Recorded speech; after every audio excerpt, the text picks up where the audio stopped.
Hey everybody, and welcome back to the Mad Liberty Party, where up is down, left is right, and the rules don't matter because we're all mad here. Um, Hope you guys enjoyed that tiny little break we had between yesterday. We don't usually do interviews back to back, but we've got them stacked this week.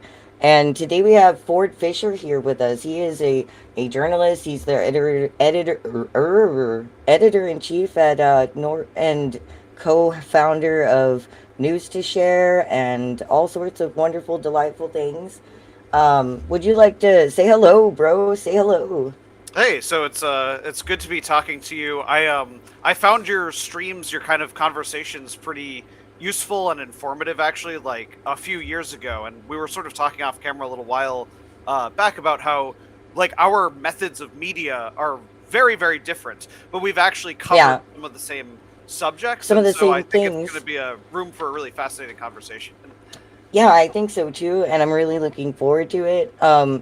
I usually start this out with a like coming to liberty type thing, but like you don't usually talk about your politics. And I've seen that over and over again. You kind of dodge over it, and that's okay. But I do know that you have like a real big interest in some very liberty minded things like free speech, and you don't seem to be willing to negotiate on those things. Can you explain to us like how you got to that? Like what drove you to become so willing to like put yourself out there and do all of this for the capacity to just share information? Right. So I think that in a way, both subjects are kind of related. Both like the element of kind of ideology that I actually advocate on, which is basically free speech issues, and then my particular kind of brand of journalism. So it was way back about 10 years ago, while in college, that I co-founded News to Share with another then student named Trey Yingst, and basically our concept, although we didn't know the words to describe it yet, it actually took a long time before I was able to articulate kind of what our mission was in the way that I'm about to. But we basically engaged in what I now call primary source documentary. And what I mean by that is we would go out and film events, usually related to political activism, in many cases riots and civil unrest kind of situations like that, and film them for the purpose of it being used as primary source documentary. And what I mean by that is that when you go on the news, when you watch TV news or you read a newspaper or something like that, most of the news that people consume are essentially secondary source composites of various primary sources. So, for example, when you see a guy behind a desk at CNN telling you what the story is, the actual primary sources are photographs or video clips, whatever, that they're going to be showing you. But the guy behind the desk is usually not the primary source of the thing. Um, Primary sources would include recordings like audio, video, photos, original documents like WikiLeaks, for example, I actually Mm-hmm. think of as another primary source documentary outlet in a sense.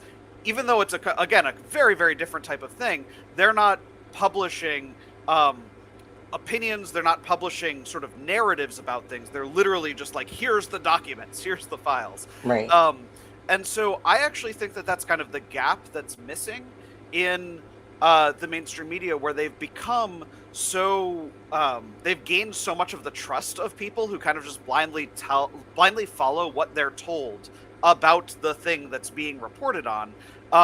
And for me, as a news consumer, I always felt like there was a gap where it's like, I don't want to see what a reporter thinks about the thing. I want to see the thing and evaluate it for myself. And so, as a Mm-hmm. news producer, what I go out and do is try to um, remove those barriers by creating primary source material. And so, I go out and film political demonstrations and publish that video with as minimal of sort of commentary or stepping in by myself as possible. So, although I'm here on your program talking to you and having a conversation like this is not what most of my media looks Yeah. like. For me, mostly what you would see is just what I filmed, right? Right. Of a situation that I've covered, and I also use live stream, particularly because that removes even the element of editing. So for me, when I can live stream something, even when I'm publishing highlights, like what I think is the most important. So I Uh-oh, we're losing you there. back and see the Oh, you're back. and see the context of everything that those clips were derived from. Um, what I've run into, and this goes into sort of the second part of what you were asking, is that Mm-hmm. although I think that that's a fairly apolitical mission, I don't think that that mission should appeal to any type of different political orientation more than any other, and I certainly don't view it as a component of any ideology. Um, People are so brainwashed into this idea of kind of like the binary spectrum of like you're an MSNBC viewer or you're a Fox News Mm-hmm. viewer, like this sort of factionalized media, as opposed to the idea of like having a brain and like thinking Yeah. about things for yourself. That they assume that every kind of media has to come from some sort of political perspective, and I think that that's Right. driven part of the issue of censorship.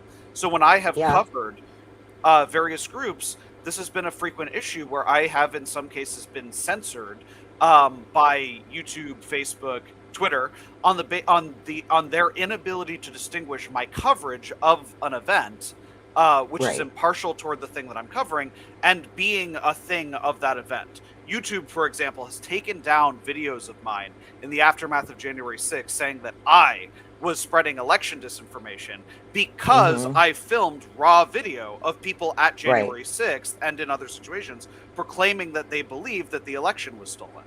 And so for me, I think that in fact the people who are doing a type of disinformation or a counter to true information move are those who would censor accurate primary source footage. And because of that, I Yeah. think that although I don't advocate on issues that I might have beliefs on, because I think it would undermine my ability to neutrally or objectively record this, impartially, I should say, record the situations that I'm covering, I think that advocacy for free speech and against big tech censorship is sort of like imperative in the role of doing this kind of journalism. It is unfortunate that I have to defend the right to do that, but in the world Yeah. we currently live in, that's become an obligation.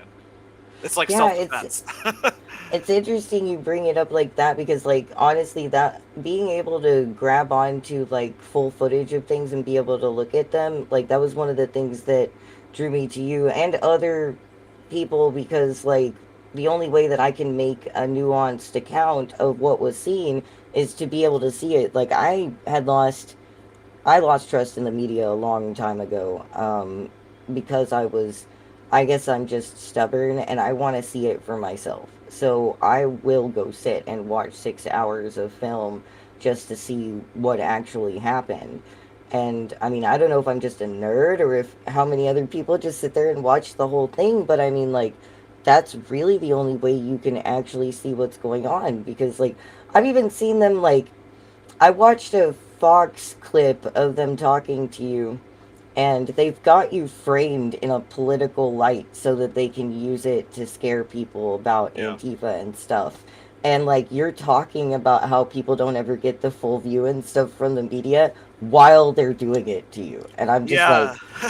oh, It's funny that you fuck. noticed that, because I was a little timid about calling it out in reference to them, but the one time, yeah, that Fox had me on air, it was because basically I had filmed some anti-fascist break a window to a Marine Corps recruiting center, and as I Hmm. was filming that, some of them were not happy that I was filming that, and essentially told me get back, and it was more or less implied that they would hurt me if I did. And I did. While I didn't appreciate that, to me that wasn't the point of the day. That wasn't the headline of the day. Yeah, The fact that that had happened. And when Fox brought me on, which I mean, I certainly appreciate having an opportunity to talk about my work, but it became clear right. to me as I was being asked questions in that situation that they were mostly focusing on the angle of Antifa, threatens journalists. And Yeah, I remember I even said to them that I was there because I thought that the conversations that were happening were unique. This was in Berkeley, California, in 2018, which was a time period where right wingers and left wingers really fought with each other a lot there. Oh And yeah. actually, on that particular day, it was relatively mild compared to some of the violence during that time period.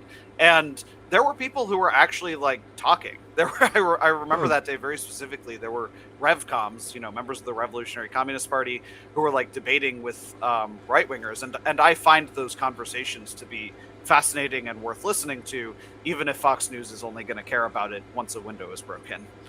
Yeah, I've seen a bunch of those happen on the street just everywhere. Like they just break out amongst people, and I think those things are necessary. They can be good as long as they don't get out of hand, obviously. But I've seen them go both ways. Sometimes they actually do bring about better understanding and more peaceful interaction between people, which is great. I've seen that happen here while I was out trying to like document our protests and stuff. Mhm. So like, it's wonderful. I try to zoom in on that stuff and catch some of the conversations if I can, if people don't mind. Obviously sometimes they do. But like, Right. so when with all of this stuff, like you're just kind of like with your face full in it nowadays, but like at the very like at your there was a very beginning, there was a young Ford who was getting started in all of this. Like what on earth as somebody who gets a camera and goes and gets sprayed in the face sometimes, what on earth made Mhm. you want to do this? Like why do you want to do this? How did you get started even doing this? So I was actually 15 years old when I got my first job in media, which was at a local cable station, Boxford Cable Access TV, Mhm. small rural town, 8,000 people, and I was filming government meetings. And what was kind of funny about that was like even on an extremely small, I would say like relatively inconsequential level, there was actually some resistance against those being filmed. We had open meeting laws, and they had meetings once a week about it was like the library board, where they would talk about like funding for the library and stuff like that, like really not political, not heated. And yet like on some occasions they tried to lock the door and say like we don't want a camera person filming our like government meeting. And at that So age I odd. wasn't usually the person with a job of attempting to make those arguments myself. It was more like I was kicked out and then had to like call the manager of the cable station, and then he ended up having to argue with them, and then but I think I that sort of exposed me at an early age to the fact that even on literally like the smallest level, the Yeah, most local level, you have this lack of accountability and lack of transparency, and right. that exists within government. And I think that the obvious solution to that is to be able to document it and have it be publicly available to the extent possible. And so when I was in college and beginning News to Share, and it was a little bit aimless, we were kind of just filming random things in the very, very beginning. But the killing of Michael Brown and a little bit later Freddie Uh-huh. Gray in Ferguson, Missouri, and Baltimore, Maryland, respectively. Um, those incited political activism that sometimes escalated to riots that myself and my co-founder filmed, and I think that this brought that ideology that I maybe had at a very early age about filming government as a transparency kind of issue into Mhm. that the police are the front line of the state. And so I was very into the idea of basically filming the police. And so I used to watch a lot of YouTube videos actually by these like cop block back Cop in the day, watchers, right? the Like cop people who would watchers. do Yeah, First Amendment audits. I loved that, right? Where people would just go and film some random government building that you have a right to film, but the cops are like not used to people filming it, and then seeing how they reacted. And sometimes it was good. Sometimes police would come over and just ask, like, "What are you doing?" And then be like, "Okay, have fun." But in some cases, right. police were very adversarial towards somebody just for taking pictures of a Mhm. of an innocuous of a building or whatever it was. In my Yeah. case, I don't like the idea of instigating a situation. I don't like arguing with anybody. I kind of like, I sometimes joke that I would prefer to be able to go into situations with an invisibility cloak like Harry Potter and like film Wouldn't that everything be without nice? anybody seeing me. Yeah, that would be perfect. But so like I think it's important to document the way that police behave at events, because even with the advent of things like body cameras, that stuff is not usually accessible, right, to people. Yeah. It can be accessible when it ends up being some kind of a court fight, but it's not usually accessible to the public the way that one might assume. And even when you're the victim of something, like I knew someone who got shot with a rubber bullet, and then they tried to FOIA the footage of the, like, basically, I want to see in first person this cop shooting me with a rubber bullet, and they said, okay, yeah, that'd be fine. It'll cost $20,000, Oh my like God. cost prohibitive. They were the reason they That's claimed not that, they said we'd have to surprising. go through all of the footage from every camera for the entire night and redact every face except for yours before giving it to you. That was their logic, and so Ugh. then they calculated the number of hours instead of. But clearly, what they were trying to do was prevent the person from doing it because it's an impossible price to pay. The point is, the So only way y'all. for people to know what the Oh, police are doing is to document them at these events. mhm. So y'all just like decided that you were gonna just go out there and do that. Like, did y'all have gear when you first got started? Like, what did you guys start with? Was it just like phones, or did y'all have good cameras, or what were y'all? How did y'all do that, like physically? My Out of first camera curiosity. is one of those. It's like toward the middle up there. I guess they kind of all blend together on the screen here right now. But so I had a camera It's a little far back, yeah. that I bought in high school. Um, that it was actually a tape camera, right? So mini DV tapes. It took, the thing that was annoying about that is it takes as long Wow. as the footage is to put it into the computer, right? So you film for an Oh hour, you yeah, have to yeah. play the tape back with the camera connected to the computer. So like I had to do that on, for example, the inauguration of Trump, January 20th, 2017, when I filmed the riots that happened on that day. I'm going into Panera and like importing footage like through a tape. Oh my God. Um, so I obviously have upgraded since then. But yeah, I did start with, I guess that was a semi-professional camera at the time. And I we were did it. both I was kind of in doing college that during studying. part of 2020 myself. Like, I didn't use tapes. I was using like cards, Right, but right. yeah, I was like sitting in a restaurant, like just like, don't bother me. I'm trying to work. I have to go. Oh, it's all the time for me. Yeah, it's Panera's, and it's the only reason I'll ever walk into a Starbucks is for Wi-Fi. I actually like despise Oh, Starbucks, but sometimes that's yeah, the they're only awful. option that will have internet. Yeah. Oh, yeah. No, that's interesting to like to to keep hearing that people just kind of like went in with like some simple stuff, like, because that's not a heavily expensive camera that you're pointing at back there, is it? It was like a thousand and change in high school. Oh my Um, God, that's way so more expensive than what I started with. Y'all don't but have to start with that, but it's okay. You can. yeah, but I was hoping to be a filmmaker, right? Like I took it to Yeah, you college, were looking to like. get dead serious. Yeah, and I should say actually at that time I went to college studying film and media arts. I really wanted to do the, like, go to California and like be a filmmaker type of person. Like I was intending on doing fiction film. And I still love horror movies, are like my main recreation to watch. But I kind of fell into the world of news and documentary, and Mm-hmm. haven't been able to or really wanted to escape from Kind of kind of keeps you busy too, doesn't it? it. Like, you seem like you're doing stuff every week. Like, Yeah. y'all are just pumping things And out the all over the place. And the world is stranger than fiction. Like that sense of like, It wow, that's really crazy is that right now. happened. You can't evoke that through a scripted or a fictional act, like a movie maker can, in the same Right. way as to be like, this is a thing that a person, with an actual idea, like a real human living person said this or did this, right? Like, you, Mm-hmm. some of those moments, you know, it's just the world is stranger than fiction.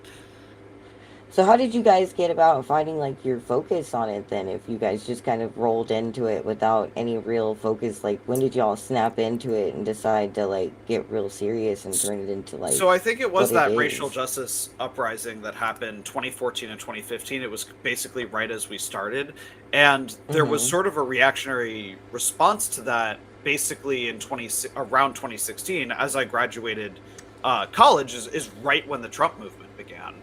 And so I continued to film the types of, really all types of political protests that took place, but Right.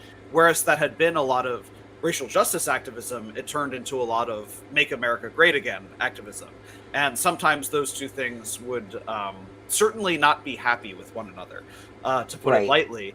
But that exact tension escalated up to what became the first event that I have in many documentaries, and I Right. think is a really good case study in the work that I do, which is my documentation of the events that happened at Charlottesville in 2017. Right.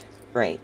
Yeah. And like, man, do you get nervous being around the Newtsies? Like they don't seem to always appreciate all the documentation. Sometimes they seem like they like it, but like, do you ever get in a dicey situation and worry about yourself and stuff? Like, or is it mostly cops you got to worry about? Because I know Uh, they've picked you up and dicked with you.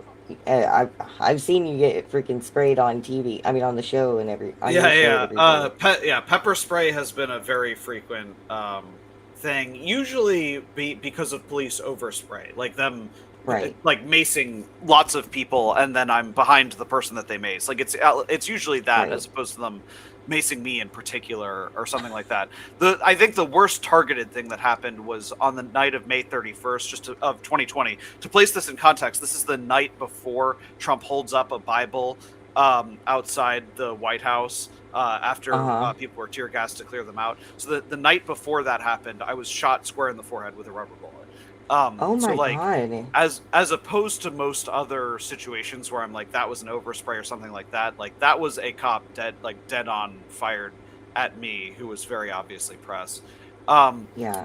in any event, to your point, I think that police can kind of attack press, unfortunately, with probably some degree of impunity. Like that cop will never be. I haven't even tried to identify that cop, and there's probably nothing I could do about it, and I don't even Right. know that I'd want to. Whereas I think, as you're asking about, like civilians of various kinds, most Right. people, even the most extreme, basically have a self-interest in not going to like prison or whatever, and to that end, although I certainly have been assaulted and threatened as a journalist, like that kind of thing has happened. Um, Yeah. I generally try to be relatively confident that, like, especially with armed groups, it's like, this person has managed to retain their gun rights for their life so far. Am I going to be the person who they It's throw a their pretty good entire thought life away process. by Yeah. shooting? So like a year ago, just slightly over a year ago, I was in Watertown, Wisconsin, and I filmed. There was a neo-Nazi group called Blood Tribe that Yeah. showed up with AKs, with long rifles outside of a Pride in the Park event. So there's kids at a, Right. they're doing like the drag I think I remember furry that. hour. It was a pretty, just normal like Pride event, and these guys show up waving swastikas, and carrying rifles, and one of those people, as there's myself and two other journalists following them even when they left, and as they got closer to what I assume is where they parked their vehicles, one of them did actually say, like you followed, something like, you followed us far enough, like basically back off, and he chambered around in Mm-hmm. an AK. um Oh, so like that kind of thing getting is spicy. threatening, and there's a level of calculation that you kind of make. Like in that case, like we stopped following them shortly thereafter. um Yeah. do I think that they would have murdered us on the streets of Wisconsin? Probably not. Probably Did I not. appreciate them doing that, and was I willing to gamble on it to film Nazis walking around for a few more minutes? Like, no. So kind of backed Yeah. off at that point.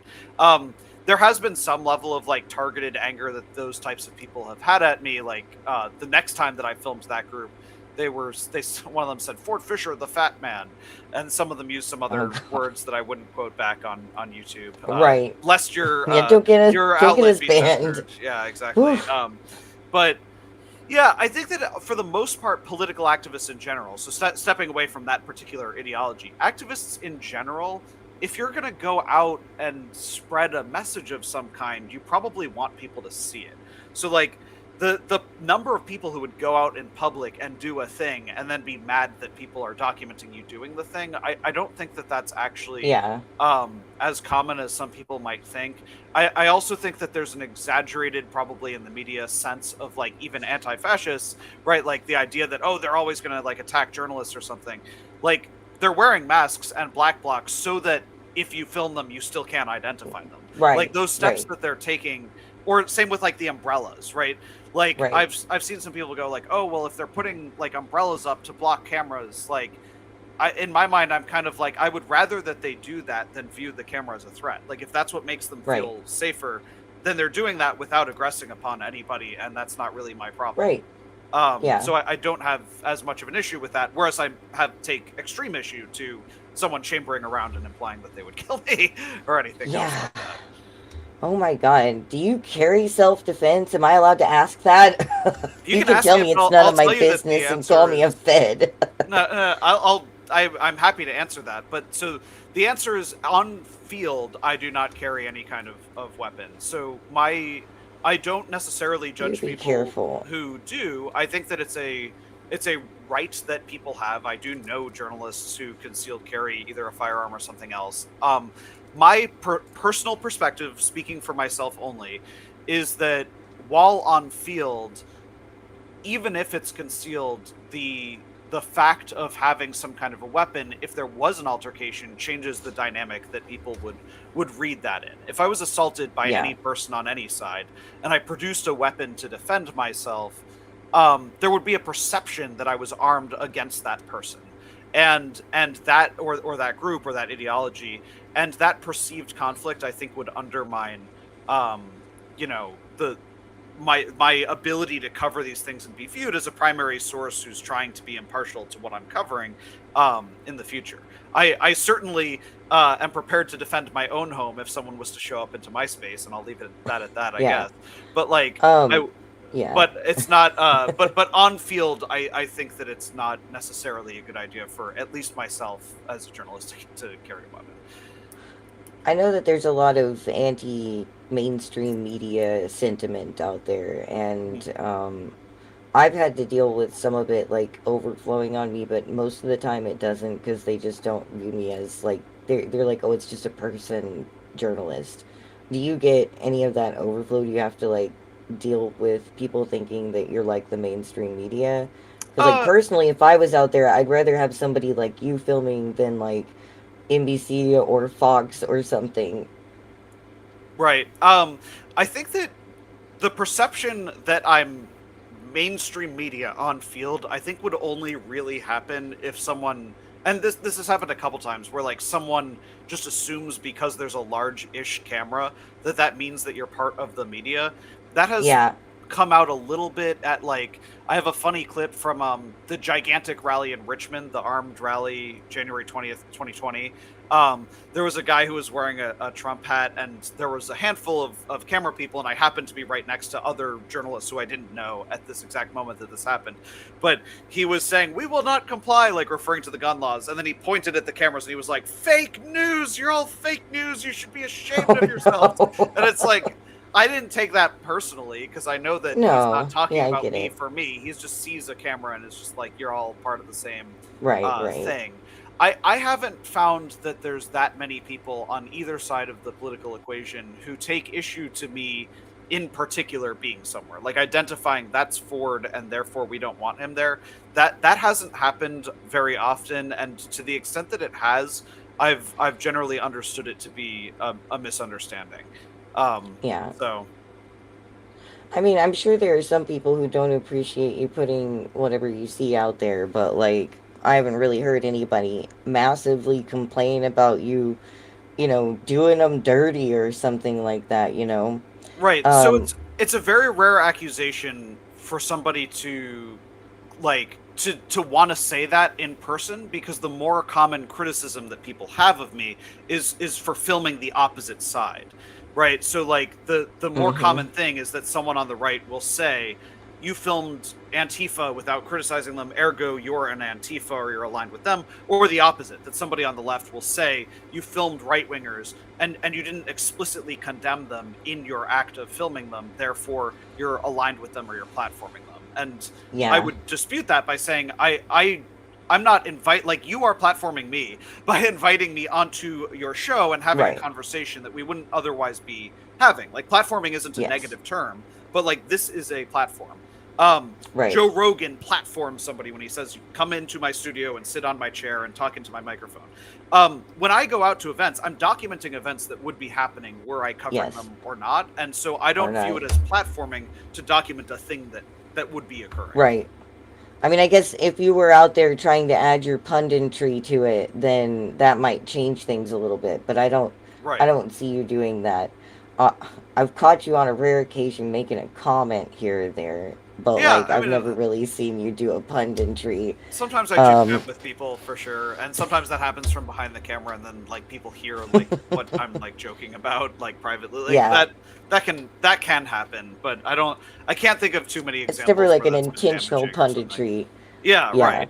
and that's that's a punditry is a disease. I'm sorry, like it seems like even independent journalists have a lot of independent journalists who got, like to a certain point, they just stop going out and they Hmm. start reading the news to you and stuff. And Right. I get, it makes me really like emotionally sad. Like I get emotional when I see that happen because I feel like we've lost something.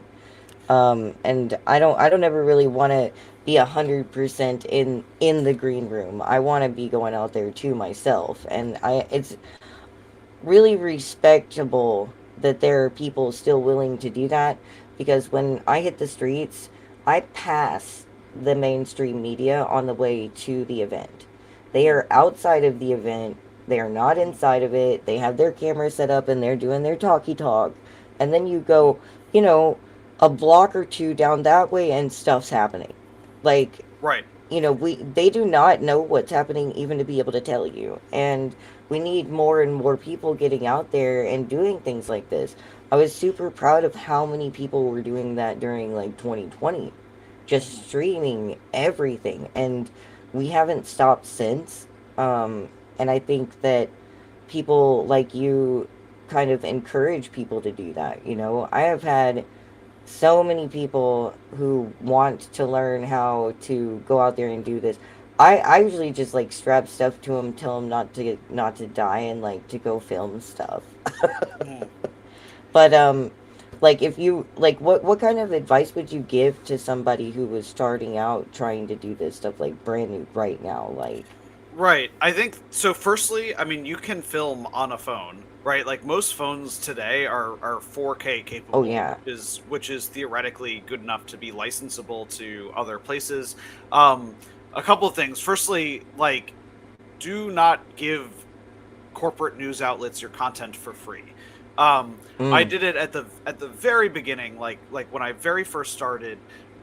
Myself and my co-founder, we would sometimes basically just give news outlets content for free, and just because we were so thrilled to have CNN or Fox just have our name and the name of our outlet like uh-huh, on the program.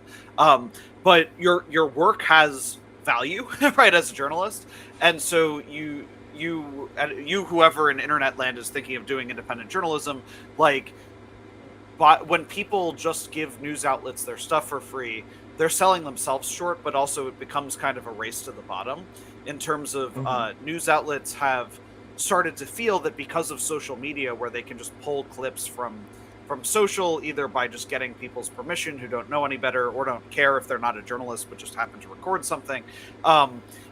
They've almost ended up with an expectation that they don't have to pay freelancers. And so if you form a reputation of not giving your stuff for free to big corporations, eventually they will come to you with an understanding that if we want to use your work, we're going to have to pay you for it.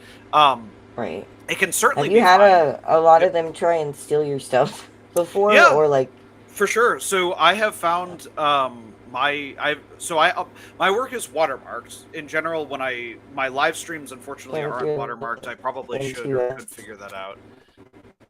Oh, it's breaking up just a little bit. uh-oh.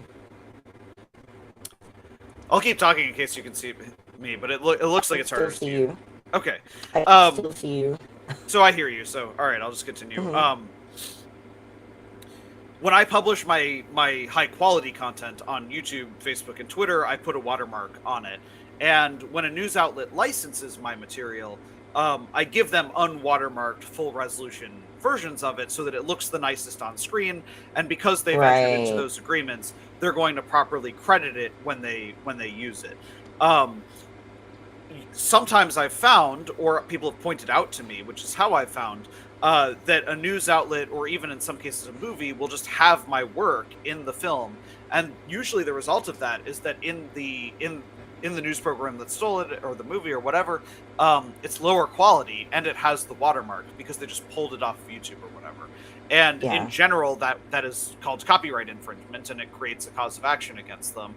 I've never had to sue a company like that, but basically, under the threat of, or implied threat of, this would be a lawsuit. You send a demand letter to a place like this. Most news outlets will basically play ball with that fairly quick. Often they'll say, "Oh, it was a mistake," or "Oh, the intern did it," "Oh, Uh-huh. that was the weekend editor," right? Like sometimes Right. they'll make some kind of excuse, and then they'll offer to pay some amount, and sometimes you have some kind of negotiation. But the point is that you don't have to let it slide. If you're starting an independent media, the moment that you press record, the thing that you filmed is yours. And I don't go after like independent, like YouTubers or content creators. Sometimes I've used the tool that gives them 7 days to take it down if someone just outright steals my Uh-huh. stuff. But like, for example, if I filmed something and you wanted to put it on your show, I would just say go ahead and do it for free. Like, but link back to the Thanks, because original we're or something like broke. that. Right? Yeah, I wouldn't be like, that'll be $10 million. Ooh. Um, yeah, I was about to ask that. I was like, do you actually care if like people who aren't making money out of this actually use your stuff? Like, what's the process you prefer? Like, do you want them to like reach out to you and talk to you about it first, or? In theory, my preference is that anyone who for any reason is reaching out to me, like I would prefer that everyone talk to me so that there's no ability for it to be a problem. In general, if an independent like YouTuber, if some YouTuber of a not commercialized level of success, like, and I don't even mean like, if you're monetized and making $100 a month, okay, cool, like good for you. Yeah. Like the distinction I'm drawing is between like actual like corporations essentially, and like people. Um, in general, if someone of some kind of an independent or small or whatever YouTube channel or whatever it is wanted to use my work, what I'll basically tell them is, please don't crop the logo out, and please do Right. link back the original in the description, because I don't really get anything out of it when somebody like that on YouTube uses my work. But if they link back to it, Right. like, it's basically like citing your Somebody work. might click. It's a citation, and so it's like, I would Right. appreciate being cited because somebody used it, but they don't necessarily have to pay for it. But if Fox News That's wants to use cool. my work, they have to pay for it.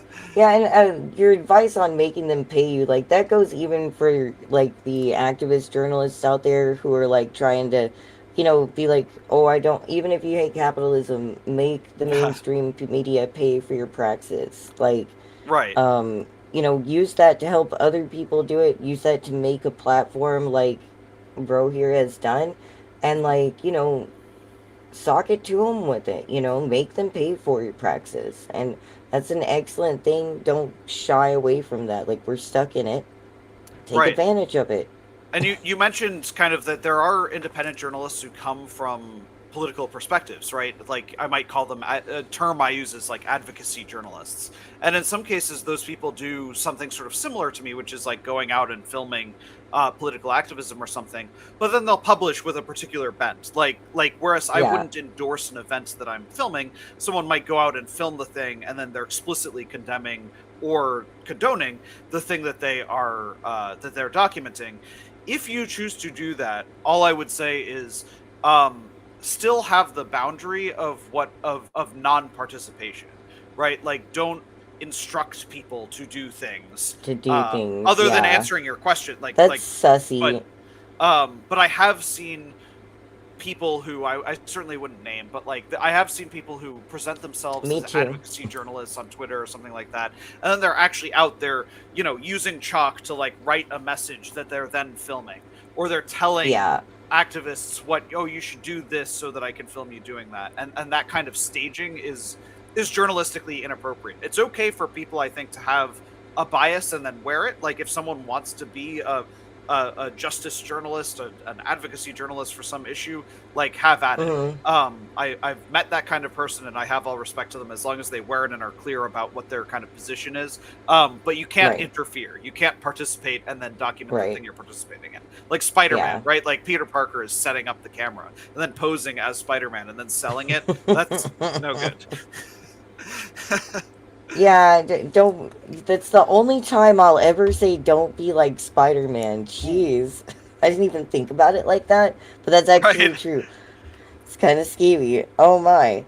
But yeah, so I mean like holy shit, you've been through so much stuff and you're just going to keep on going at this I assume until like something happens. You work constantly and one of the big questions that I got people asking me is how do you keep doing it? Like how do you keep yourself from like just burning out and not having the energy to do this because you seem to be on top of this stuff so hard and watching all of these things happen. It can't possibly be like you don't disassociate through the whole thing, do you? Uh, It does come. I found that political activism does tend to come somewhat in waves. Um, so like there's a you get breaks. seasonality to it almost. Yeah, and so I found that sometimes I have ended up with like a week straight or 2 weeks straight where there's just nothing that's actually worth covering. But like for example, right now, my month coming up, I don't really have much until I'm going to Chicago to cover the DNC. And then my understanding is That's there's gonna like be cool. 50 organizations that have applied for permits. They've all been rejected. And, of course you have a lot of historical issues that are kind of converging there. 1968, they rioted during the DNC there, and of course, over a foreign conflict that was unpopular with the left. That's very similar to the circumstances faced today. Not that there will necessarily be rioting at the DNC coming up, but who knows, right? So, like for me, it's like I'm gonna be able to relax and enjoy the rest of my summer and all that kind of stuff. But then I'm gonna have a week straight of action of some kind, and I guess we'll just find out what that looks like. So to answer your question, I Right. guess it kind of comes in waves. The other thing I would say is I spend a lot of time researching. I've seen some people say like, how does he know when this stuff is going to happen? And I do Mm-hmm. miss a lot of events. I find myself feeling FOMO pretty often when freelancers are out covering something, Right. especially when it's more distant. Like if I'm aware of a protest that's going to be taking place somewhere far away, I can try to hire a videographer to film it for me. But if it's happening in like a few hours, then I either scramble to get somebody for it or I miss it. I also sometimes go to events that I think are going to be a thing and then they're not a thing. And people Yeah. in YouTube land don't usually find out about that because I'm not advertising Right. the stuff Right. that I've failed by going to. But that has happened where I've staked out a thing that just ended up being going home empty-handed. So there's a lot of Right. work Right. behind the scenes that goes into it as well. Well, you guys have really gotten yourself like some serious like spread though. I mean, like y'all stuff has been all over all the mainstream media and everything like that. And like, um, News to Share has a what was it? The White House credentials? Like, what is Yeah, that all I'm about? guessing that How do you you get that? What is that for? How do y'all use that? sure. I'm guessing that you read that from Wikipedia. The Yeah. so Is that a real that thing? like leads on the Wikipedia. So like I currently have the White House has like varying levels of like passes. So I had Right. a hard pass. I had a pass that allowed me to basically go into the White House whenever I wanted to toward the end of the Trump administration, but ending right when COVID happened. So when COVID, so it used to be So you like, didn't and I get to did do this much during with it. right, yeah. So during both Obama and Trump, I did go into the White House and was able to, as News to Share, I was able to basically say, I'm coming tomorrow to the White House. You basically send an email to That's the White House. I'm coming interesting. tomorrow. And as a background checked person, basically, they just let you do that. Um, I eventually did that often enough that, like I said, for basically a 6 month period toward the end of the Trump administration, I was able to go in whenever I want. So I didn't have to inform them the day before that I'm going to go to the particular thing. When COVID happened, the White House basically restricted it to they narrowed specific White House correspondents who could basically come on some level of regularity.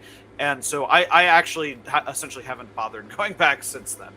However, I do Fair. maintain and use much more frequently my Capitol Hill press credential, which I feel like Wikipedia should have that. But for whatever reason, I don't even know which article they were quoting, but So what's some the news article at some difference? point knew that I had a White Like, House what's the credential. Capitol Hill one for? Is it for like just the whole Yeah. s- So the spread, or so in so in the Capitol, you have the congressional office buildings, as well as like the Capitol itself, like where the whole Congress hmm meets.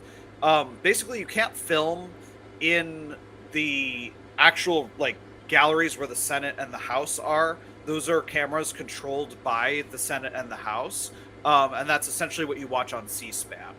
right? Um, but the individual committees are you can go in and film, and sometimes you have to tell them in advance. Sometimes they do like a spray where you can only go in for like 20 minutes, and then they like cycle hmm you out if it's a particular event that people care a lot about.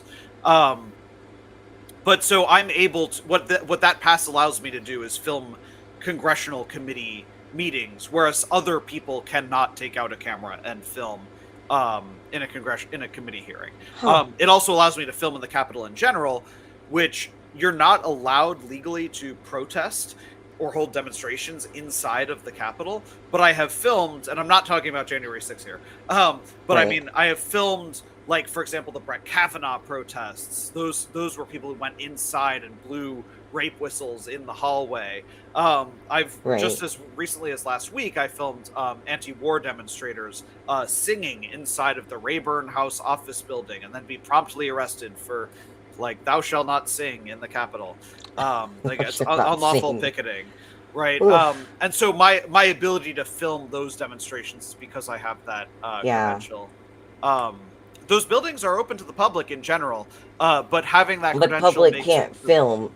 right. They can't film and they can't demonstrate, and in some cases they close it to staff only. And when it's That's staff only, people interesting. even with the credential can go in. So like COVID was an example of a time period of that.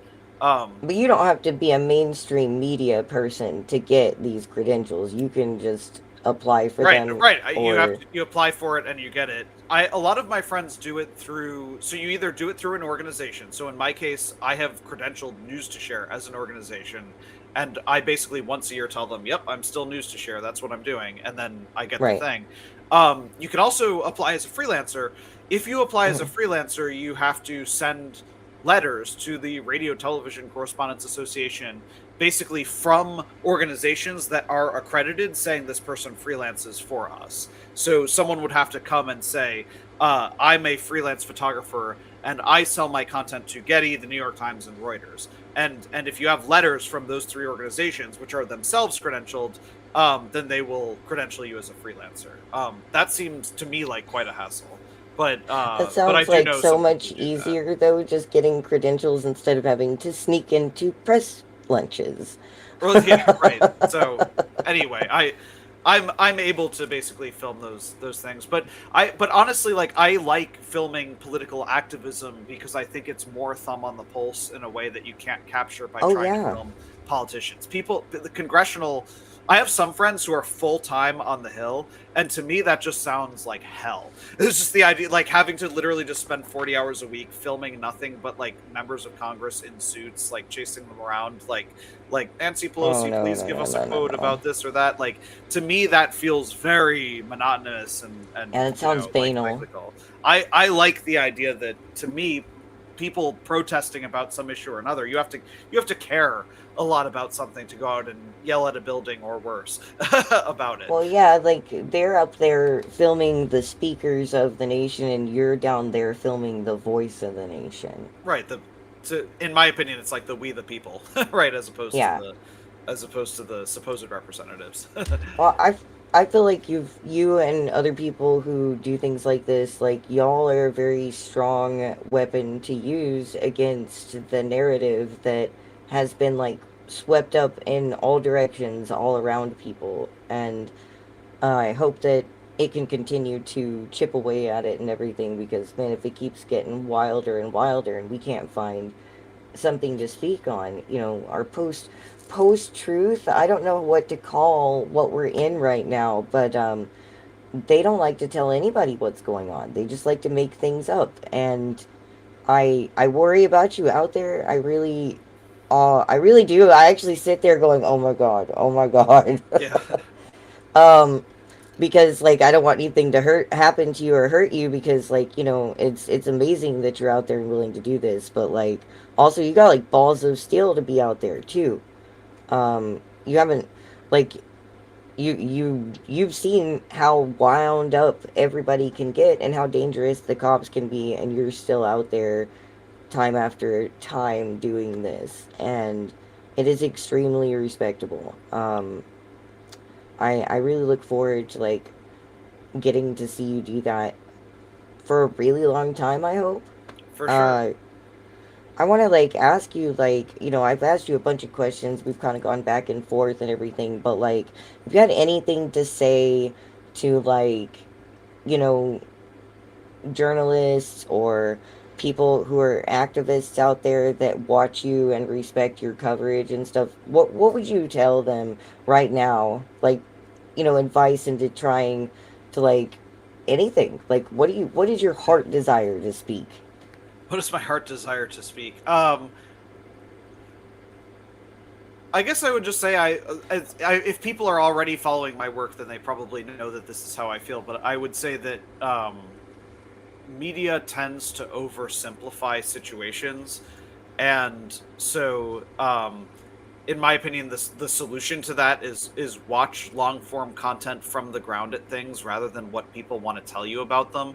I think that the Mm-hmm. a lot of the mainstream media really fall into thinking that something only matters if they can ascribe it to a left-right binary, and their opinion of what the left and the right are very like a sort of a very narrow overton Skewed. window of just sort of like Yeah. American center left to American center right, like Republicans, Democrats, whatever.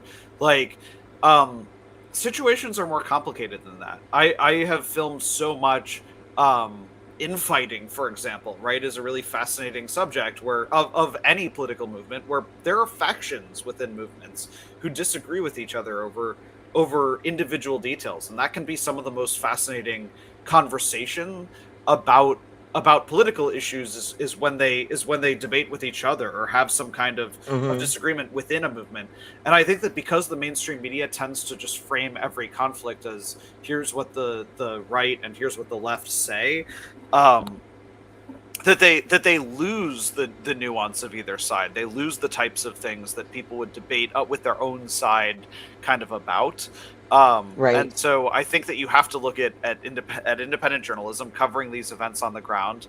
Um, or even like I would say like content like yours where you might have on people who within a movement have some kind of disagreement and are having a conversation about it. Like that's a very different type of media.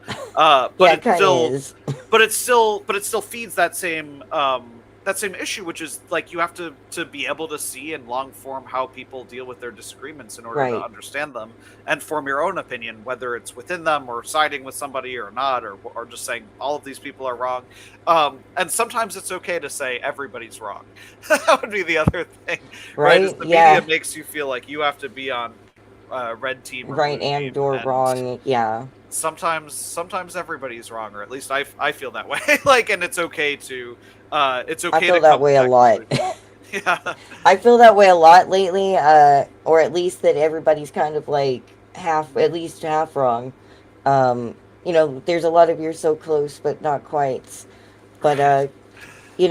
I really appreciate you coming on here. You Do bet. you wanna plug your channel and stuff? I know that like Sure. you have plenty of followers, but like send people towards you anyways. I got you down there with your X and stuff. People can click on that, but like, you Right. know, So that's my X on News to Share. It's news the number two share, like you have written there. So news2share.com. Although I don't update the website as regularly as I should because it's basically not just as cross much, no. posting from YouTube and stuff. But YouTube. The channel is News to Share, spelled the same way. Same with Facebook.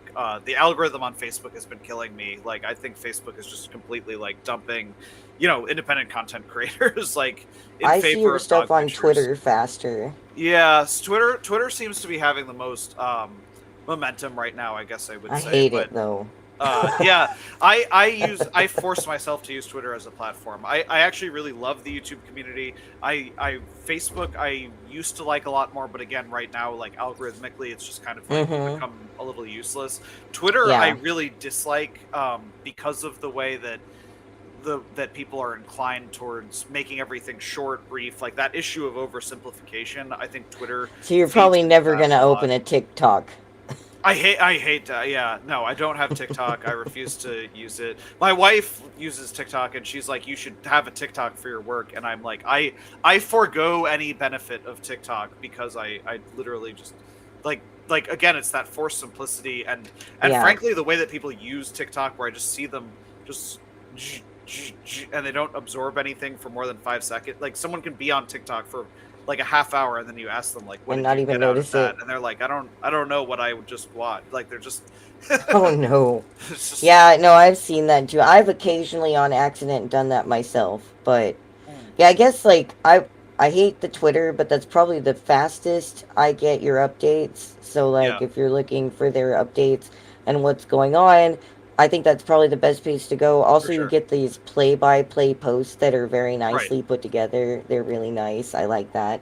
Right. I try to make Um, on Twitter I use or X I use threads where I show it kind of like step by step what the thing is, and then right. usually I then end with a YouTube link where you can see just the whole Yeah. thing all together on YouTube. Yeah, that stuff is excellent and a really good way to like get little bits and pieces of what's going on before you have a chance to sit down and watch the video and stuff like that. Nice updates, everything.